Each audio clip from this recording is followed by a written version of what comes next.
Good evening. For those of you who have not yet met, my name is Melissa Giller. I am the Chief Marketing Officer for the Reagan Foundation and Institute. Thank you for joining us this evening. In honor of our men and women around the world who defend our freedom, I'd like to ask if you'd please stand and join me in the Pledge of Allegiance. I pledge allegiance to the flag of the United States of America and to the republic for which it stands, one nation, under God, indivisible, with liberty and justice for all. Thank you. On May 25th, 1961, President John F. Kennedy Jr. addressed a joint session of Congress stating, "I believe that this nation should commit itself to achieving the goal, before the decade is out, of landing a man on the moon and returning him safely to Earth." Kennedy's challenge set off a race to put an American man on the moon before the Soviet Union. Nearly 8 years later, more than 500 million people worldwide watched as Neil Armstrong and Buzz Aldrin stepped foot on the moon. When the Apollo 11 astronauts safely returned to Earth, Mission Control posted President Kennedy's decree on a large screen, followed by the words, "Task accomplished, July 1969. And now here we are, about to celebrate the 50th anniversary of One Small Step for Man, One Giant Leap for Mankind. We're privileged to have with us tonight Doug Brinkley to share the vivid and captivating chronicle of America's race to the moon as he discusses his new book, American Moonshot, John F. Kennedy and the Great Space Race. The book is already a national bestseller. In addition to being a best-selling author, he's a presidential historian, a professor of history at Rice University, and a contributing editor at Vanity Fair. But Doug is also a friend to the Reagan Foundation and to the Reagan Library. In 2005, he was personally selected by Mrs. Reagan and the Reagan Foundation Board of Trustees to edit President Reagan's presidential handwritten diaries. The book was released on May 21st, 2007. A few years later, when the Reagan Foundation wanted to create a book that encompassed President Reagan's collections of writings, quotes, and short stories, Doug was immediately brought back on board. The notes was published on May 10th, 2011. Following the event, Doug will be in our store signing copies of American Moonshot, but I'm sure if you also purchase a copy of the diaries or the notes, he'll sign those too. So ladies and gentlemen, it's now my honor to introduce Doug Brinkley.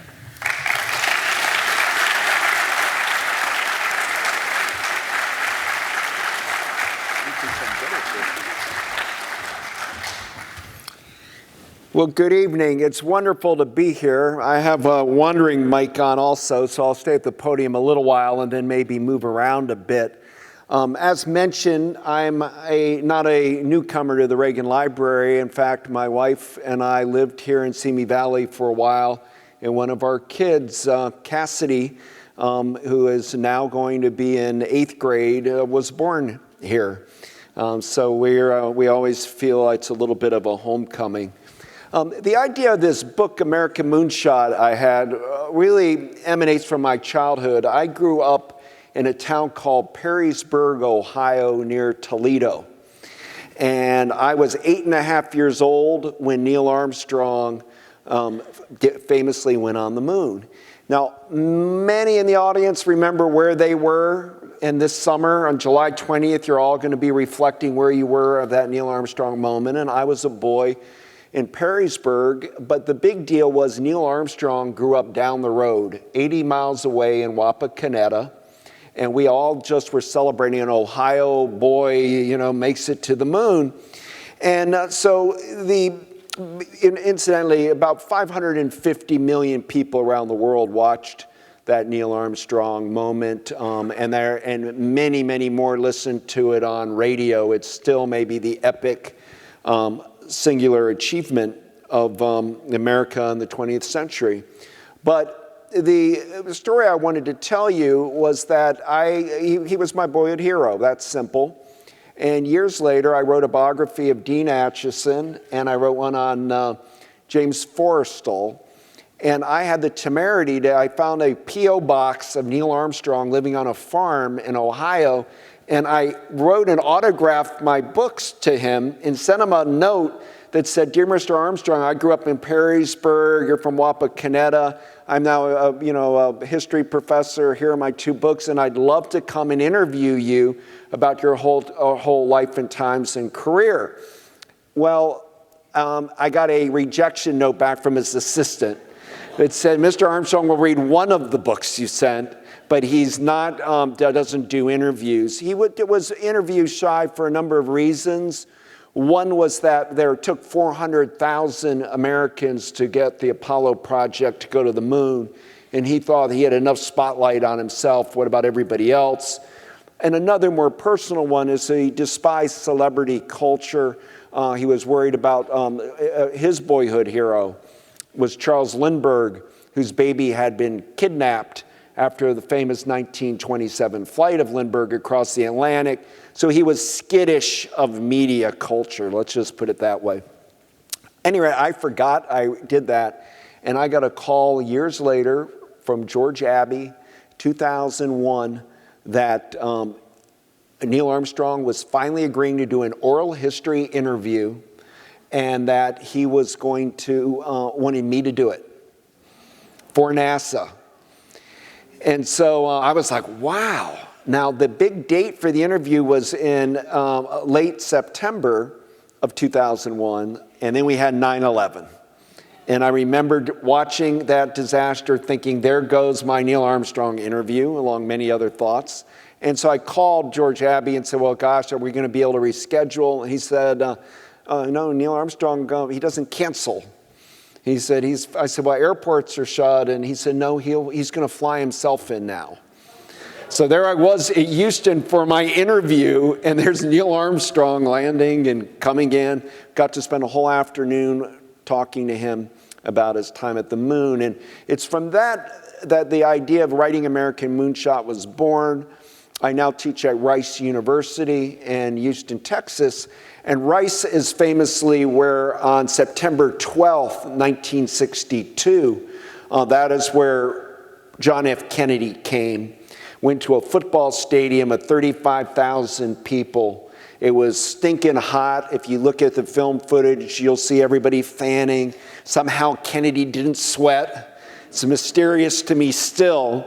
And he gave this amazing speech where, he said, we choose to go to the moon not because it's easy, but because it's hard. And he laid down this incredible bit of oratory about public discovery, science education, connecting the stars in our galaxy to being a new ocean, a new sea, that our astronauts were like Christopher Columbus and Magellan and Lewis and Clark. And amazing speech he gave. And in Houston, where I teach, was the great beneficiary because they got the Manned Space Flight Center out of a lottery of people bidding on that, meaning a lot of jobs to Houston. The Houston Astros baseball team gets created in 1962. The Houston Rockets NBA team, it becomes Rocket Mania in Houston. I looked at a Yellow Pages from 1960, and you'll see nothing about space in it. And then by 63, it's like Astro Babysitters, Moonburger, and shop, and just endless things promoting space in that particular part of the country. Combo, Rice and Neil Armstrong got me going on this. And I begin the book with talking about JFK being born in 1917 in Brookline, Massachusetts. 1917 is important because we had just gone through the beginnings of the age of aviation. The Wright brothers in 1903. I mentioned Charles Lindbergh in 27, but World War I, it was all military aviation. So Kennedy's being raised in the jet age, the aviation age, when all of these improvements were going on and this amazing phenomena that human beings can fly. Also going on in the 1920s, not far from Brookline, Massachusetts, at Clark University, was a man named Dr. Robert Goddard. And Goddard was a visionary rocket engineer. And up until Goddard, people thought a rocket would go up like a gunpowder, a cannon. you'd have to push something up into space. Nobody had ever broke the boundary of space, 62 miles straight up, when you start losing the pull of Earth's gravity. And Goddard decided you get more thrust from liquid propellant, liquid fuel rockets. And he started testing them in a cabbage field in Auburn, Massachusetts. And he was basically getting written up for noise making. He was being harassed by locals, stuff in the sky. The New York Times wrote a deeply critical, like the crazy rocket guy up in Massachusetts. In fact, they apologized, and he's doing the rocket experiments in the 1920s. They ridiculed him so badly that they did an official apology to him long after he was dead in 1969 for Apollo 11, because Goddard was onto the modern principles of how to go to the moon. He went in the Army there for a little bit in Massachusetts, but then he decided, I got to get away where I can really test. And he went to Roswell, New Mexico, which some of you might know for alien lore. Those cowboys and ranch hands were not crazy. They were seeing things up in the skies in New Mexico because Goddard was firing projectiles up in the sky. But beyond Goddard, he got some money from the Guggenheim Foundation and some from Charles Lindbergh helped him fundraise a little. We didn't care about rockets in the US, and missiles weren't ever invented. We just deprioritized it in the 1920s and 1930s. I write a lot of great things in my life about FDR, and when you look at the atomic project, Manhattan Project, he put a lot of capital into that and to win World War II, but he was cold on rockets as if it was sci-fi nonsense and missiles, FDR. They were really into rockets in one country, Germany.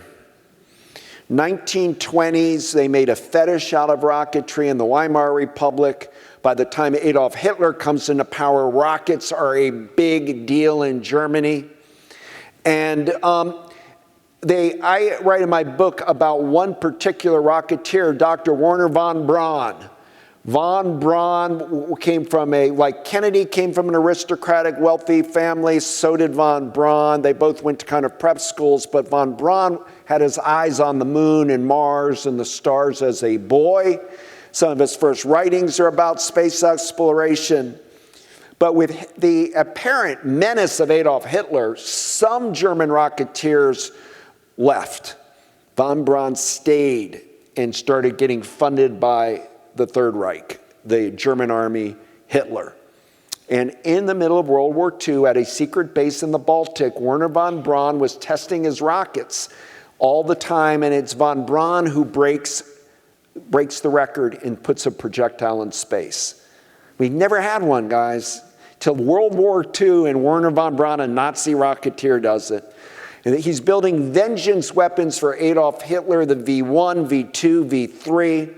And the V2 becomes infamous because it has a 210-mile arc, and you move them on trailers like to the Netherlands, and you fire them across the English Channel.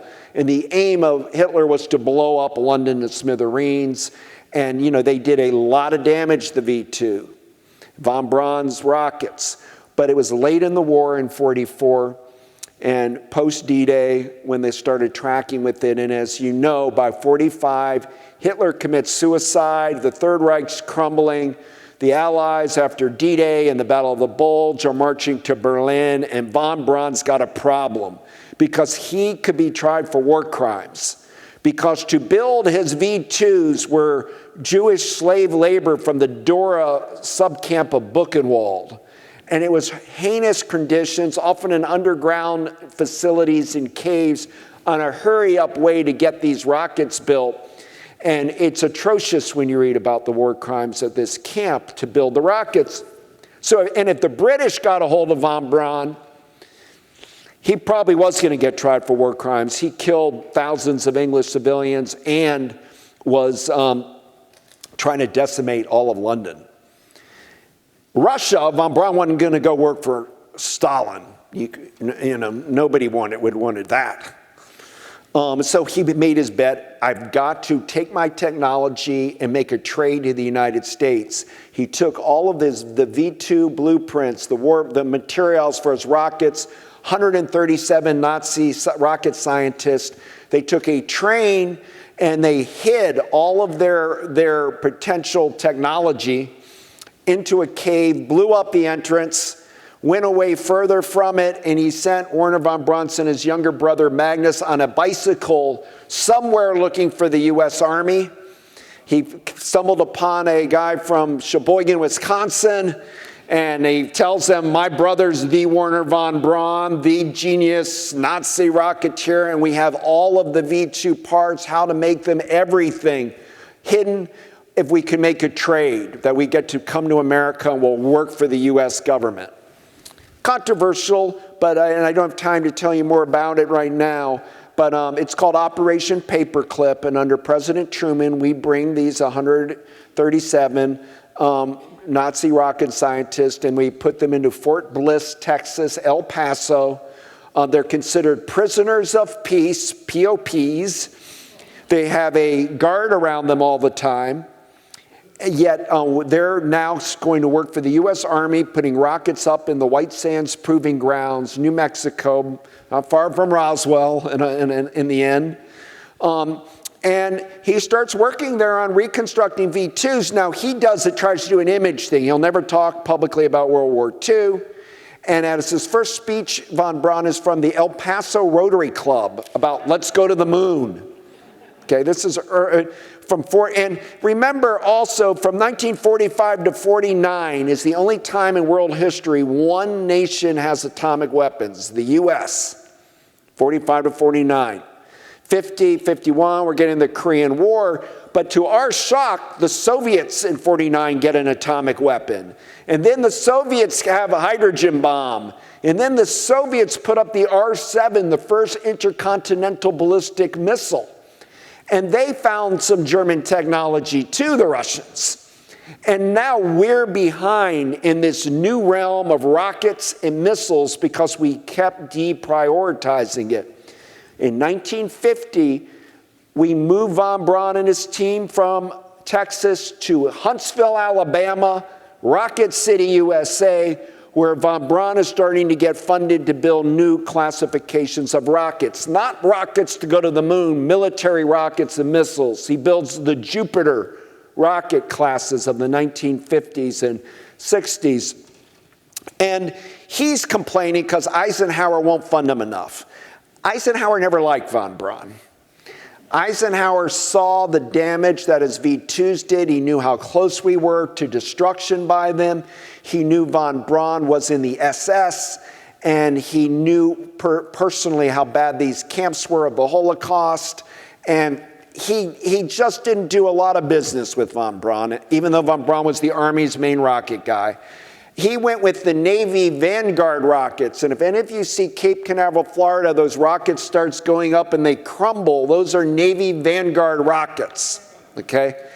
But von Braun becomes really relevant in 1957 because the Soviets put Sputnik up.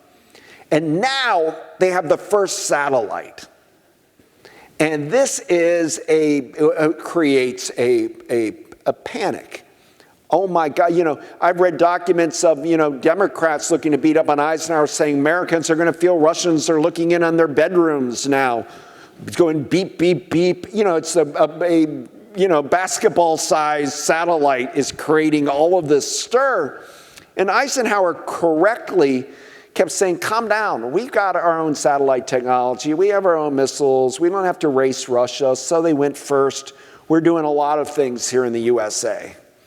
We got to build schools. We're building the interstate highway system Ike built. St. Lawrence Seaway, But the Democrats found Sputnik as a way to hammer on Eisenhower.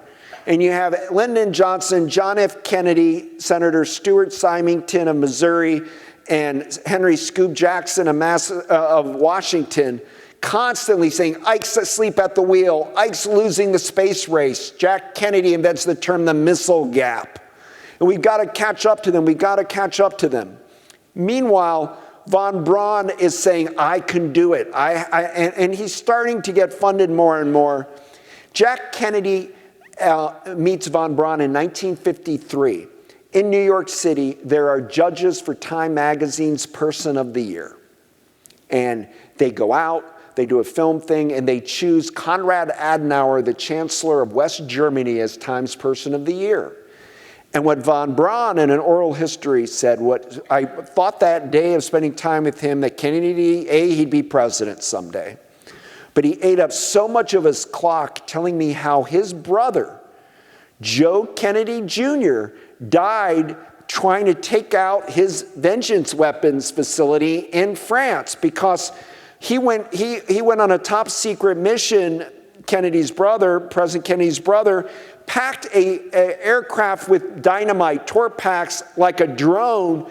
2 pilots were going to fly it into the Von Braun facility in France, and instead they blew up in the air, and they both died. So John F. Kennedy lost his older brother, the guy he looked up to, trying to take out Von Braun's weapons, and now they're hanging out in Manhattan together. But Kennedy didn't hold it against Von Braun, because Kennedy and Von Braun were 20th century guys, okay? What I mean by that is Eisenhower was born in the 19th century, Khrushchev, 19th century, de Gaulle, 19th century, Churchill, 19th century. They were of the same generation. And they both thought, hey, Von Braun later would say, what was I going to do? If I resisted, Hitler would have killed me. Kennedy fought in the Pacific, and he never really relished in the military chain of command, particularly. And they thought we were grunts in the war. We did what we did for our homelands, and they didn't have that bad blood. Now, back to Kennedy in the moon. In 1960, when Kennedy runs against Richard Nixon, Eisenhower's vice president, Kennedy scores body blow points on Nixon. At one point in the debates, which I obviously had to relook at, you'll see Kennedy say on one debate, you told Mr. Khrushchev that America has better kitchen appliances and we have color TV. Well, I'll take my TV in black and white. I want to be #1 in rocket thrust. Good debate, punch. In another moment in the debates, Kennedy says to Nixon, I see if you're elected, I see a Russian flag on the moon. I want to see an American flag on the moon. So he's using the moon, Kennedy, to amp up the fact that we're losing the Cold War, which we weren't, and that we were behind in missile technology, which we weren't. But it was good politics to beat up on Nixon. He was asleep at the wheel as VP. And he wins. By a hair, Kennedy wins. And he gives this famous inaugural, the Ask Not inaugural. But then, on Kennedy's watch, not Eisenhower, the Soviets put up the first human being in space, Yuri Gagarin. First human in space. And Kennedy is anguished because now he's looking bad. He doesn't have Eisenhower to pick on anymore. And he had appointed a man, James Webb, to run NASA. Good choice. Webb was a Marine in World War II, worked on radar issues in the Pacific, went on to work for Harry Truman in budgets, but was a great congressional fundraiser, Webb. And Kennedy's starting to ask, there's one moment with Hugh Sidey of Time Magazine in the White House, Kennedy's saying, I don't care who can tell me, I don't care if it's the janitor over there. Somebody tell me how we leapfrog the Soviets.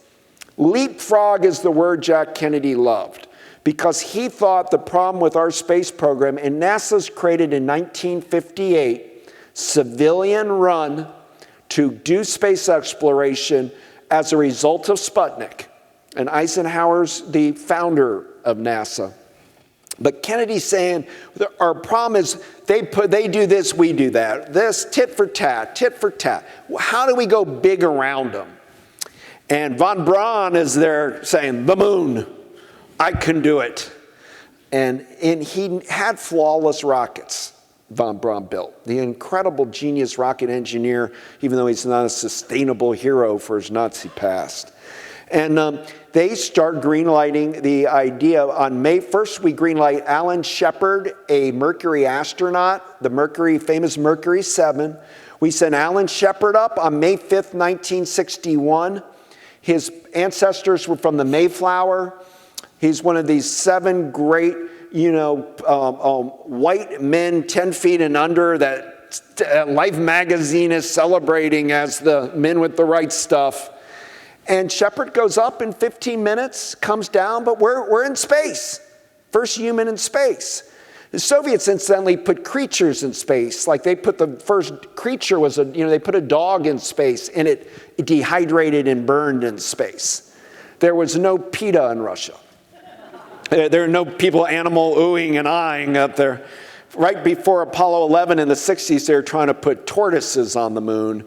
But now we're in the ball game. Gagarin matched by Alan Shepard. And that same month as Alan Shepard is when Kennedy goes to a joint session of Congress in the afternoon and says, we are going to put a man to the moon by the end of the 1960s and bring the astronaut or astronauts back alive. A lot of people are at NASA, you know what their response was? Are you kidding me? We have no technology for that. Is he joking? But Kennedy had fallen on the idea of technology as being his new deal, if you'd like. As FDR built the Grand Coulee Dam and the Tennessee Valley Authority and Eisenhower the highways, he decided, through a lot of reasons, national security, but also domestic economic reasons, that the government supporting technology corridors, working with NASA, was the new coin of the realm of superpower greatness, that space was how you were number one, and Jack Kennedy never liked to be number 2. I know you all have visions of Kennedy. You think of him as his oratory or being handsome or sailing or his children, whatever, your image. He was a killer about winning. He was Joe Kennedy's son. Jack Kennedy never lost an election his entire life. He ran for Congress in 1946 and won. He won in 48. He won in 46, 48, 50. Then he won the Senate in 52. Won the Senate in 58. Presidency in 60. Never lost. There's one moment, there are many like this I've picked up on in writing on Kennedy's, but there's one time he's playing chess with an aide, political aide, and he's about to be checkmated Kennedy. And he goes up and knocks the chess game over and says, I guess we'll never know who won. Okay. This is how he's wired. And so his whole thing is we got to beat the Soviets there. But he was not a big fan of the Korean War in the big sense of the word and the idea of proxy wars in the Cold War. So the idea of a race to the moon appealed to him. It was short of war, but we could put American can-doism, and he goes to work at it. It's bipartisan going to the moon. Most of the astronauts are Republicans. You guys have Buzz Aldrin coming here soon, and he'll he's tends to tilt conservative Republican. Armstrong was a Republican. John Glenn was a Democrat, but he was an independent who Kennedy lured to the Democratic Party. Glenn, the Marine from Ohio. Glenn is the second. You have other Mercury astronauts, but for the sense of time, just remind you how important John Glenn going around 5 orbits were. He became a huge hero. The Friendship 7 capsule went all over the world. John Glenn's our ambassador all over the world. We're scoring Cold War points galore for our space program. The Mercury astronauts, 6 Mercury missions when Kennedy was alive. All 6 were successes. And he kept the funding going for the moon. The big saying at NASA is no bucks, no Buck Rogers. Kennedy's boyhood, you had cartoons of Buck Rogers and Flash Gordon and radio shows and all of this. But no bucks, no Buck Rogers. It cost $25 billion for the Apollo program. That'd be about $180 billion today. And it was done in a bipartisan way, Democrats and Republicans. It really was, we're all in it together. There were dissenters of going to the moon.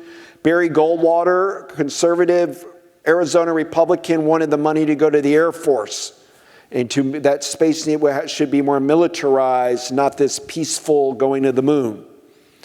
On the left, Walter Mondale and J. William Fulbright were against the moonshot. The money should go to schools and urban poverty programs.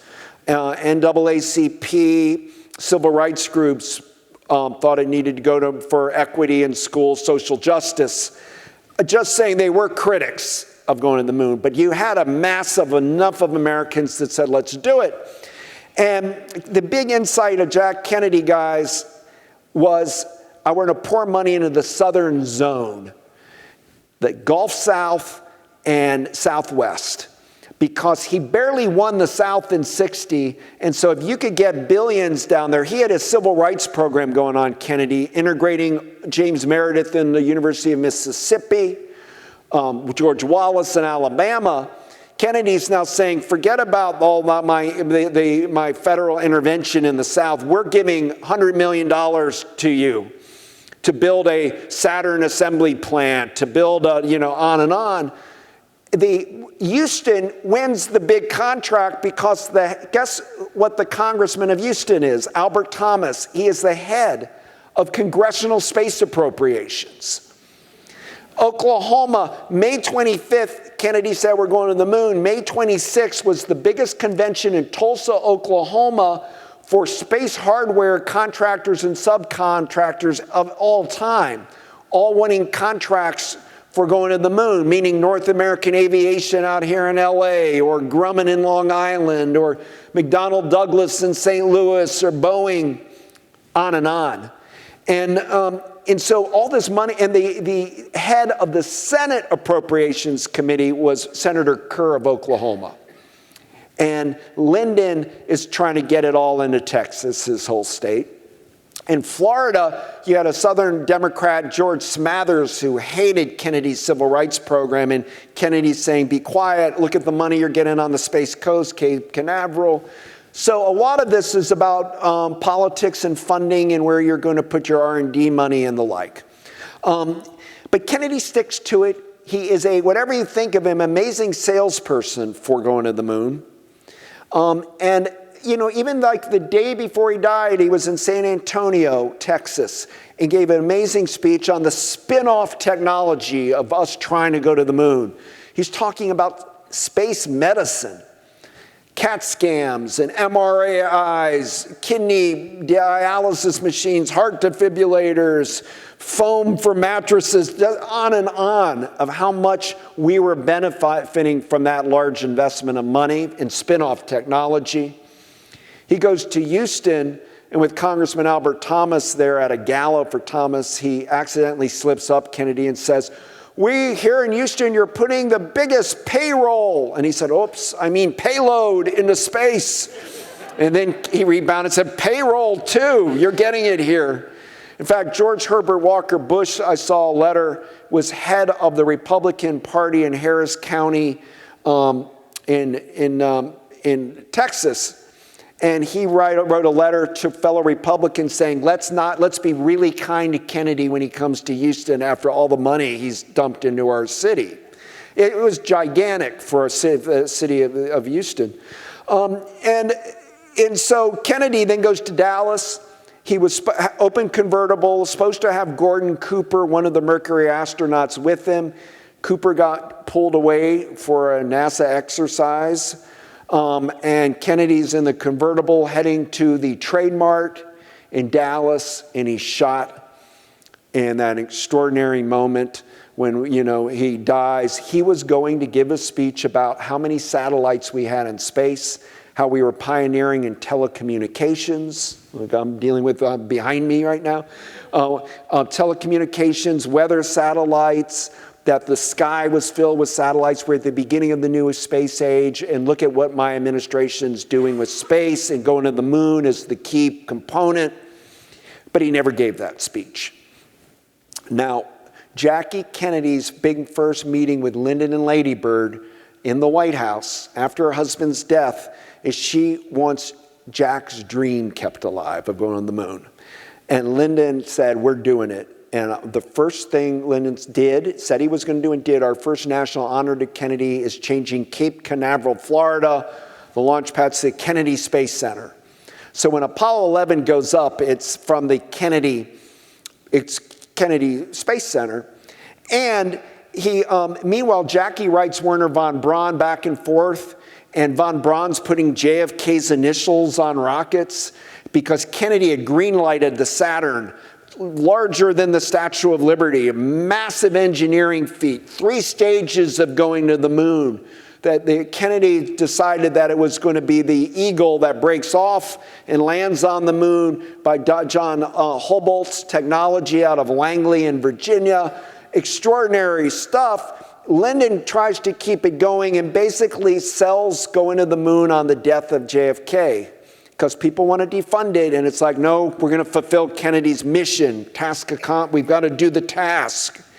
And it almost goes sideways, the moonshot. Incidentally, the term moonshot in my book, American Moonshot, I found out to my surprise that it was born here in Los Angeles with Wally Moon of the LA Dodgers would hit these big home runs in the late 50s. And Vince Scully, the radio announcer, would go, "There's a moonshot, over the left field fence." Term got kinetic. And you would see in Houston, they started calling it the Moonshot Command Post a couple of years later. Now, on the 50th anniversary, moonshot means a lot of things. It means Americans, universities, academicians, the government and private sector, Fortune 500 companies and others pulling together for a grand objective short of war. Buzz Aldrin wants the next moonshot to be a Mars shot. We got to go to Mars. Joe Biden is talking about a cancer moonshot to fight cancer. There are a lot of people on the left that want and others that want an Earth shot for climate change. The point is, the idea of it is there that it's something big that we do and accomplish. But that whole idea almost went sideways when Apollo 1 blew up in 1967 on the launch pad. And in a training exercise, and Ed White, Gus Grissom, and Roger Chaffee perish on the launch pad. Horrific. It's like a Challenger kind of thing. I mean, it's just a horrific moment. And many people are thinking, hey, why by the end of the decade? Maybe we're rushing it. Maybe we're pushing the technology too much. Can't it wait till 1975 or 80 to go to the moon? Why are we having to keep meeting this deadline? But enough people kept funding it, Democrats and Republicans. And of course, Richard Nixon inherits the Apollo program, and Nixon is president during this summer of 69 that you're going to be celebrating this July. There were attempts by Bill Moyers and Daniel Patrick Moynihan to lobbying to get the rocket to the moon named the John F. Kennedy. And one of the great things of presidential libraries, if you go to the Nixon Library in Yorba Linda, there's a document from H.R. Haldeman, Nixon's White House chief of staff, saying this to Nixon, do not do this. This is an NBC News plot to Kennedy-ize Apollo 11. And then in another one, he says, if the liberals won't be satisfied, if you do that, they'll say, now you're not doing enough, that the moon should be called Kennedy. And so Nixon shies away from all of that, and we just go forward with it. And that the amazing, when I interviewed Armstrong, he had about a 50-50 chance of survival, meaning of having it work, the mission, 50-50. High risk. One of the amazing things in my research, the 8-day journey to the moon that Apollo 11 this summer to leave, launch, and then bring the astronauts back. Jules Verne, the French novelist at the time of the American Civil War in France, wrote a book about voyaging to the moon, and he predicted it would be 8 days, that the Americans would be the ones to go, and that it would launch from Tampa Bay, Florida, and it was Cape Canaveral. But one of the things when the big thing about Armstrong and Aldrin is that it was important to have human beings. Robots are not humans. At different intervals in that mission, both in landing, that the Eagle didn't crash into a crater, and in a moment when they had to put a pen into to stop a malfunction, human beings mattered. Armstrong was chosen first. Part of the reason was Armstrong was not in the military or in the reserve. And Nixon did not want to militarize the moon because of the Vietnam War going on. We weren't trying to conquer the moon. We were going in the name of peace.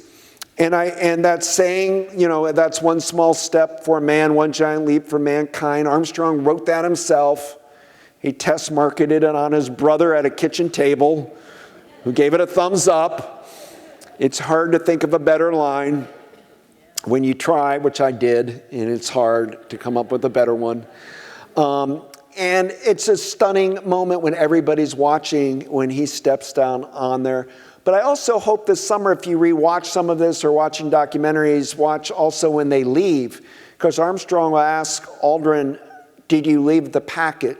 And the packet, suddenly Aldrin drops it, and in the packet are medals of the Apollo 1 astronauts who died to honor their blow-up, but also medals of Soviet cosmonauts who died in their space program we left on the moon, including Gagarin. Gagarin, the first human in space, died in 1967 in a plane crash testing high planes.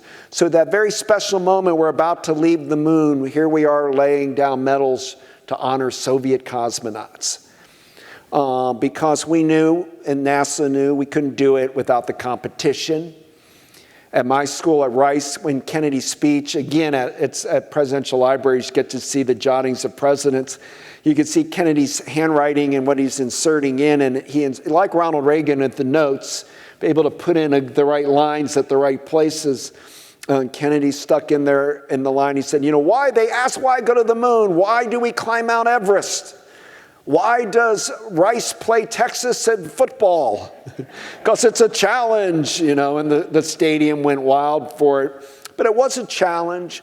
And as we mentioned, at that moment when we retrieve Armstrong, Aldrin, and Michael Collins, and they're on the Hornet in the South Pacific, and Nixon does a wonderful job of talking to the astronauts and making our country feel proud of them. And then on the mission control board, they flashed, as mentioned, that the words of Kennedy, the pledge with task accomplished, because these astronauts were mission-oriented. This was an American mission. In one ways, NASA in the 60s was the birth of the technological revolution of today. NASA 60s goes to the Silicon Valley in 70s and then beyond. Because radar got developed out of World War II and we perfected it, but the computer microtransmitter chip was created in the late 50s by Texas Instruments, Jack Kirby. And NASA's the first one to apply this new computer technology that we all live on our phones today, applying it to a real project. So it is like the birth, going to the moon, of our modern technological age. And on the other hand, it's the last great act of World War II, when we were all in it together, when we took risk as a country. Many people died. I write about a Victor Prather who drowned in his suit, and Kennedy had the widow at the White House. And we were still taking risk and we were doing big things quickly, and there were still partnerships. And most of the engineers who are the heroes of the Apollo 11 story, the engineers, many of them emerged out of the Second World War. And so it's both a Second World War story and a modern post 1960s story in some ways. I'll end by telling you that all of these American astronauts were remarkable men. There were 13 women trained, the Mercury 13. They trained in New Mexico. They passed. They did not because of gender, they were not chosen, because they didn't have a combat record in the Korean War, like Neil Armstrong or John Glenn or Wally Schirra. But in 1983, when Reagan was president, Sally Ride was the first woman in space, for America, first American woman in space. And now it's a robust field for women, aerospace, being astronauts all over the country for a number of different reasons. And I also would tell you on the 50th, last thing, I'm going to take questions. NASA in the 60s got 4.4% of the federal budget. Today, it gets a third of 1%. Back to that, no bucks, no Buck Rogers. So I'm trying to figure out what to do in space. We're being prodded by China, who's going to the dark side of the moon. There's Vice President Mike Pence in Huntsville, echoed by President Trump, said we're going to go back to the moon in the next 4 or 5 years.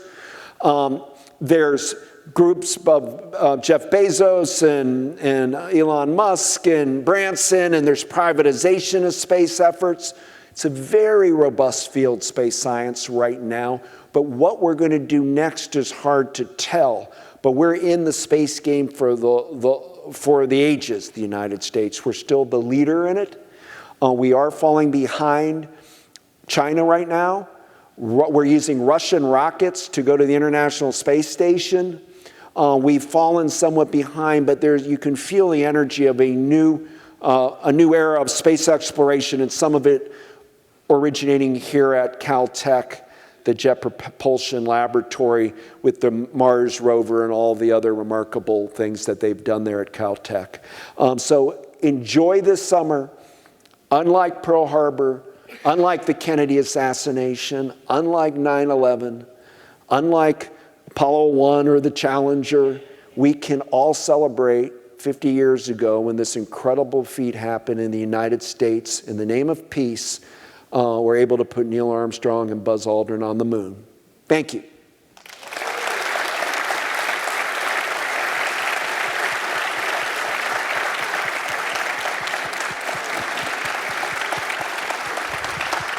Thank you. That was great. I could have kept listening, but we do want to make sure we can get you all the book signings. So we can take about 10 minutes worth of questions. We do ask that you raise your hand. We have 2 staff members with microphones. We are filming this, and the only way for the people at home to hear the question is if the microphone gets to you. So is there anyone here who has a question?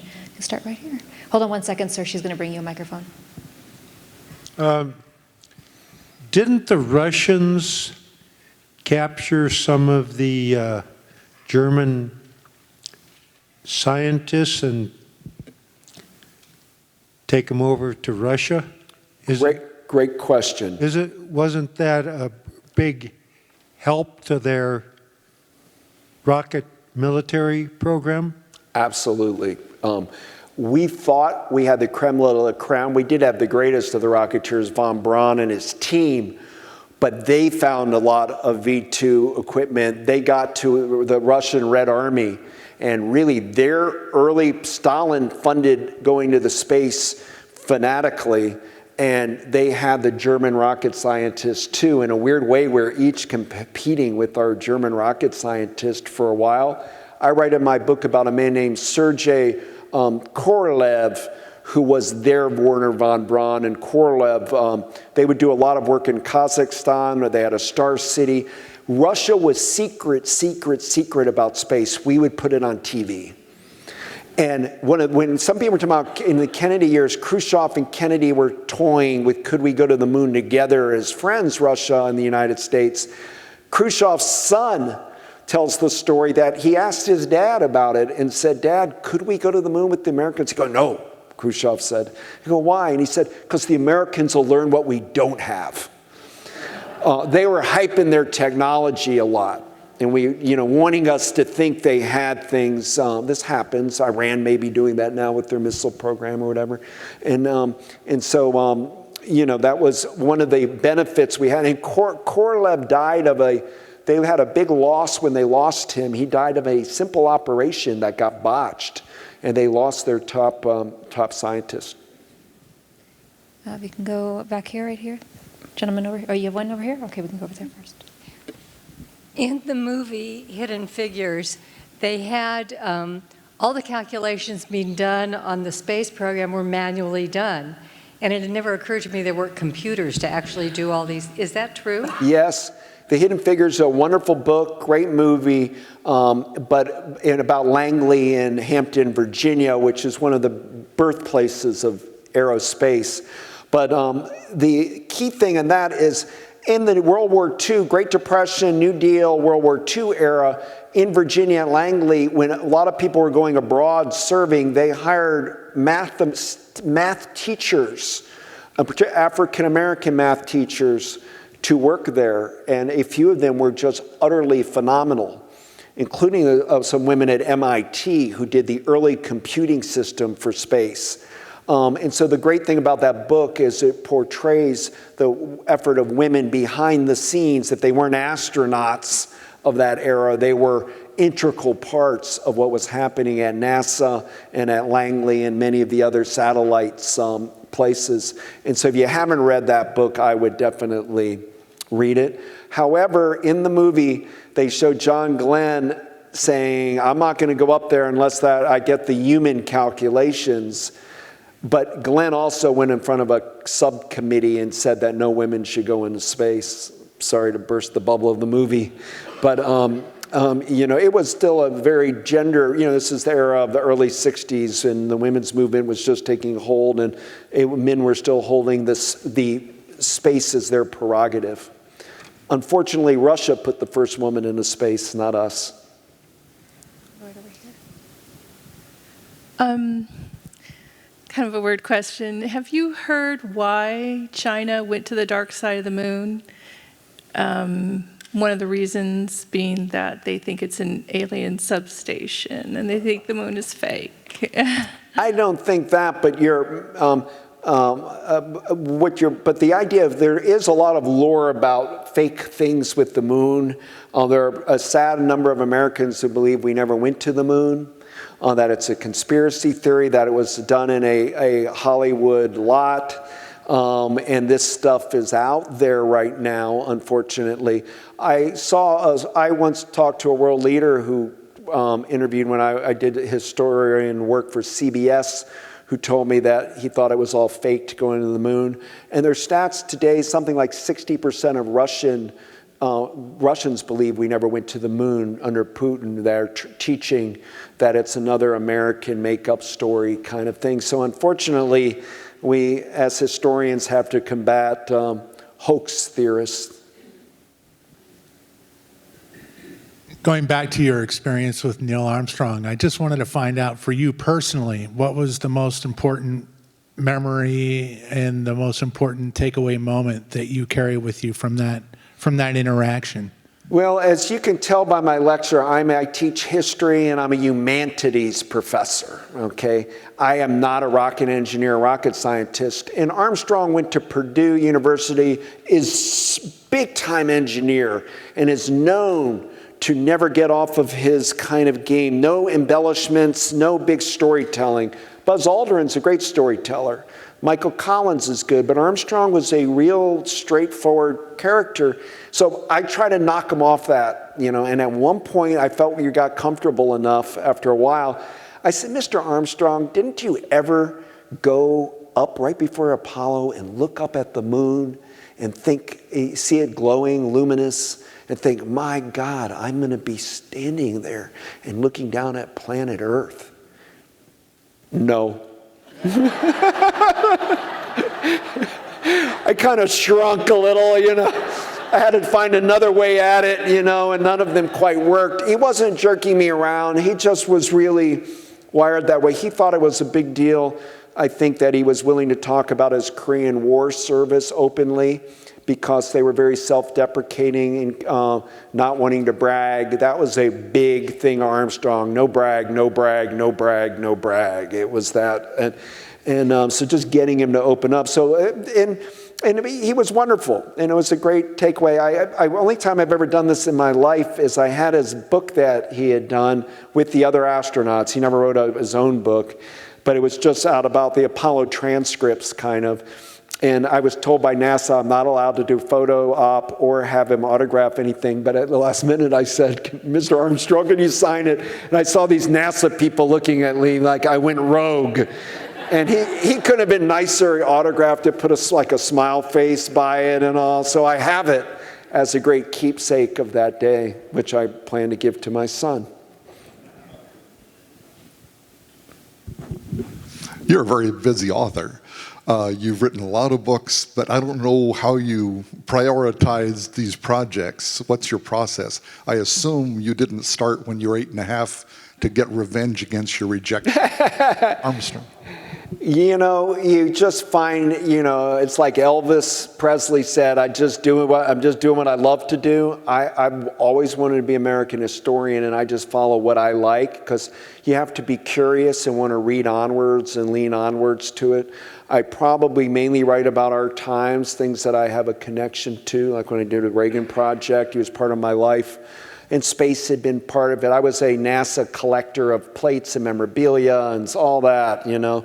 And for the reasons I said, I just thought, I really never quite understood why Kennedy gambled on it to the degree that he did.